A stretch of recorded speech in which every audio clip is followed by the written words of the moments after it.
नमस्कार दोस्तों, यूपी के राजनीति से इस समय बड़ी खबर है। अखिलेश यादव इस बार सबसे अधिक चुनौतीपूर्ण होगा चुनाव। जी हां, अखिलेश यादव का बड़ा बयान है। 2024 लोकसभा चुनाव को लेकर के इवेंट्स की राजनीति से ध्यान भटकाना चाहती है भाजपा। जी हां, भारतीय जनता पार्टी के ऊपर हमलावर हुए अखिलेश यादव। उन्होंने कहा कि जिस तरीके से राम मंदिर को इवेंट का रूप दिया जा रहा है, इस तरीके से ध्यान भटकाना चाहती है भारतीय जनता पार्टी। चलिए खबरों की शुरुआत करते से पहले चैनल को लाइक और सब्सक्राइब करके रख लीजिए ताकि अगली खबर आप तक पहुंचती रहे। समाजवादी पार्टी के राष्ट्रीय अध्यक्ष अखिलेश यादव ने शनिवार को माना कि इस बार लोकसभा का चुनाव अब तक के चुनाव में सबसे महत्वपूर्ण व चुनौतीपूर्ण होगा। जी हाँ, विपक्ष को भी लग रहा है कि इस बार का चुनाव आर पार और बड़ा कठिन होने वाला है। इस चुनाव के साथ ऐसे मुद्दे जुड़े हैं जिनके लंबे समय तक असर होना है। लोकतंत्र और संविधान पर खतरा मंडरा रहा है। सपा मुखिया अखिलेश यादव ने बयान जारी कर कहा, महंगाई, भ्रष्टाचार और बेरोजगारी चरम पर है। जी हाँ, अखिलेश यादव फिर से हमलावर है भारतीय जनता पार्टी के ऊपर। समाजवादी पार्टी के राष्ट्रीय अध्यक्ष अखिलेश यादव ने शनिवार को माना कि इस बार का लोकसभा चुनाव अब तक के हुए चुनाव में सबसे महत्वपूर्ण व चुनौतीपूर्ण होगा। इन चुनावों के साथ ऐसे मुद्दे जुड़े हैं जो लंबे समय तक भारत की राजनीति में असर रखेंगे।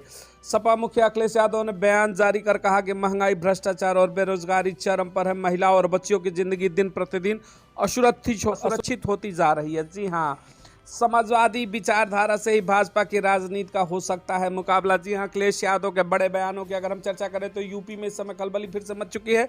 अखिलेश यादव का मानना है कि इंडिया गठबंधन तभी भारतीय जनता पार्टी को हरा सकती है अगर समाजवादी विचारधारा से लड़ाई लड़ी जाए। जी हां, समाजवादी विचारधारा से ही भाजपा की राजनीति का हो सकता है मुकाबला। भाजपा इन गंभीर सवालों से किनारा कर इवेंट्स की राजनीति से जनता का ध्यान भटकाना चाहती है। समाजवादी विचारधारा से ही भाजपा की नफरत भरी राजनीति का मुकाबला हो सकता है। सपा विकास और निर्माण की बात करती है। जी हाँ, अखिलेश यादव ने कहा कि समाजवादी पार्टी शुरू से ही डेवलपमेंट की राजनीति करती है, विकास की राजनीति करती है। पार्टी के सभी कार्यकर्ता पदाधिकारी इस बात पर ध्यान दें कि मतदाता सूची में समर्थकों के नाम हो न कटना पाए। जी हाँ, समाजवादी पार्टी इस समय कमर कस चुकी है यूपी में लोकसभा चुनाव को लेकर के। उन्होंने कहा कि भाजपा ने पिछले विधानसभा चुनाव में हमारे समाजवादी समर्थकों को वोट के साथ हेराफेरी कर सत्ता पर जबरन कब्जा कर लिया था।